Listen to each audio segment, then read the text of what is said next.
Hey, today we're talking about distributive property. How many of you know what the distributive property is? Okay, maybe once you see it, you'll go, oh yeah, I remember that now. All right, well, go ahead and get your title. If you haven't copied that down yet, get that, your heading on it. Looks like most of you have it. Okay. The learning goal is to use the distributive property to solve equations.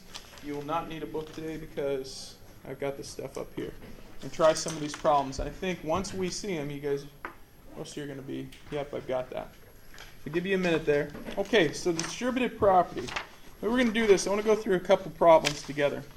And as we go, I'll explain why things are what they are. So, let's start here with some problems off the example side. And based on your participation, that helps me to determine how much practice we need at this. So, like if we can knock out a whole side of the paper, a good chunk of it, by you guys participating and show me you know what's going on, that's really helpful when I go to determine how many problems you need to practice on this. Okay? So distributive property, for those of you who don't know, works like this. When I have a 2 here, remember this means 2 times. And so what you're doing is you're saying you have 2 of whatever follows that. Well, when the thing that follows that is in parentheses, that's like a set. You can think of it as like a box with something in it. We just don't know what's in that box. Okay? I mean, we see it because we have x-ray vision. We can see it's an A plus 3, but pretend like we don't know what's in it. So you have 2 of those. Okay? So I have 2 A plus 3s. If I have an A plus 3 and an A plus 3,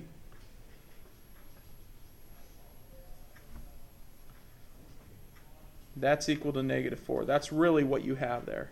If I have that, how many A's do I have? Yeah, I have 2. And 2 A's. Okay, how many 3's? I have 2 3's, which is how much? 6. 2A plus 6. All right? Now, can anyone see a quicker way to get from here to there without having to write out all that stuff? Okay, talk about it with your groupies real quick. Okay, so what's a quicker way? So this is that participation thing I need. All right? Chelsea?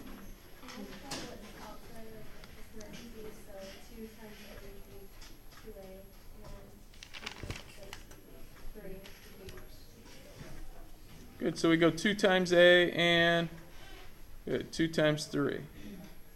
Good, yeah, that's the quicker way. Okay, it's called distributing. When I say, if I ask one of you to distribute papers to the class, it mean give everyone in the class a paper. Okay, you're passing, in this case, we're passing out the 2 to each thing in there. Okay, now I know you know how to do these. We've worked through the 2-step equations, subtract 6. So I'm not going to do that every time today. There we go, and then divide by 2. Most of you are really good at that. Okay? I've been pretty impressed with a lot of the assignments there. So A equals -5. We can still test it. -5 plus 3 is -2 times 2 is -4. All right. So using the same process, like the quicker process, rather than having to write it out like that every time, I want you to solve numbers 2 and number 3 there. There you go. All right. Thank you to Mackenzie and Brendan there. Number 2, distributing that 3. 3 times t is 3t. 3 times 2 is 6. Well done. Nice job there. Okay, and here, 2m minus 2. Very good. How many got both those? Okay, so we're adding a step here on number 25. 25, we're going to add a step. So I draw my line. Once again, now I have an expression. I have 2 expressions. I have this side right here, where I have to simplify, and then over here I can't do much to that 18. So go ahead and deal with what you think, the first step that you think you should do there. Go ahead and try that first step. Don't go any further than that.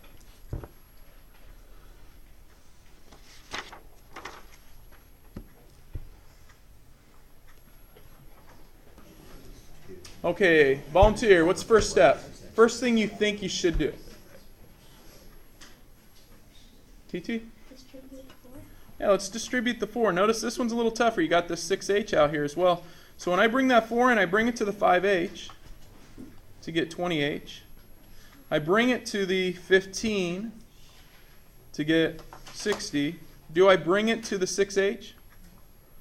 Jaden, why not? You're right. Why not? Not sure? You can take a guess? No? Okay. Aubrey?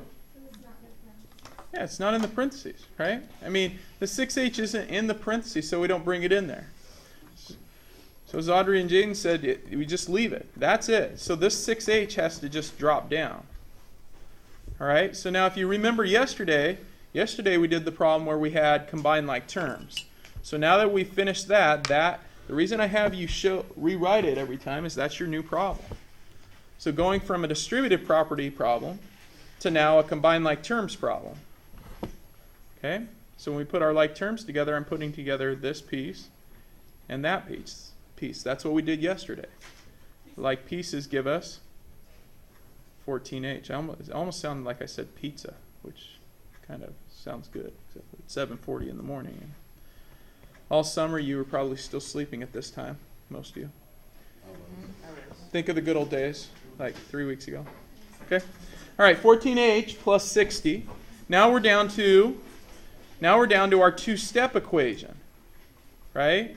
Which is what we did back. So this is 3-4, this is 3-3, this is 3-2. So what we did back in 3-2 where we subtract 60. Most of you did extremely well with. You have 14H equals negative 42. And now you're down to a one-step equation where you divide both sides by 14.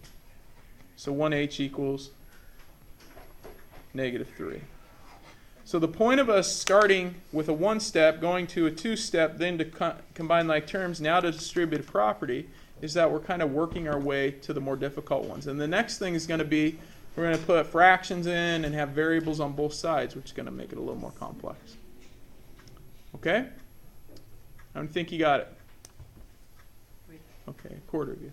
Okay, most of you. All right. Let's go ahead and move on to this one. Let's put a fraction in, just for fun. Just because we like having fun. Yeah. How many love fractions? How many are scared of fractions? Like if one walked down the street on Halloween, you'd get scared. You'd like, dude, I used to give extra credit to students who dress up as fractions on Halloween. What? Oh, they've done it. I have pictures. They take a picture of themselves and they get extra credit. Yeah. No like cutting things off or anything. That's gross. You know. So like somehow I don't know. I have pictures. They're creative. I'm not as much. Proof. Yes. That's part of the rule. They have to take a picture of them. Their costume. Yeah. So if we dress up like a fraction. Yeah, you'll see it across my screensaver. Josh, you see my screensaver every once in a while. You see someone dressed up as a fraction. You'll be like, right. How many of you had to change the fraction to a decimal? You're like, I'm going with decimal form. 0.5 would work because this is called a terminating decimal. If you change it, it stops. It's not like one of those tough decimals like 0.3333333 and you got to keep writing it for the rest of your life. Okay? You could just say, what's half of 8? Most of you know that. What is that? 4, yeah. 4, eh? Like a bunch of Canadians hanging out. Okay? What's half of 12? 6. Okay? Bring the 7 or the 27 down. We don't distribute that. Okay? There we go. And then from there, what do we do? Combine like terms. Combine like terms, yeah, man. Add those two things up. We get 4a minus 21 equals 15. Now, I know you know what to do from there. Okay? How many of you distributed it correctly? All right. How many had to use their calculator? Okay.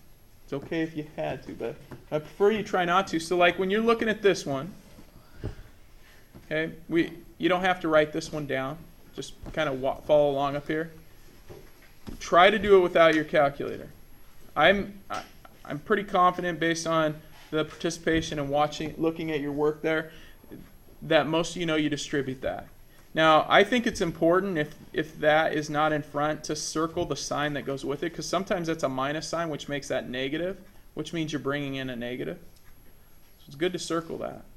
But if I'm taking 1/3 of 6, all a fraction is it's a combination of multiplication and division. So for those of you like cranking out the work right now, copying it down, just stop for a minute and listen to what I'm about to say. This will be like amazing knowledge for some of you. Watch this. When you are multiplying by 1/3, you are really multiplying that 6 by the top, and you are dividing it by the bottom.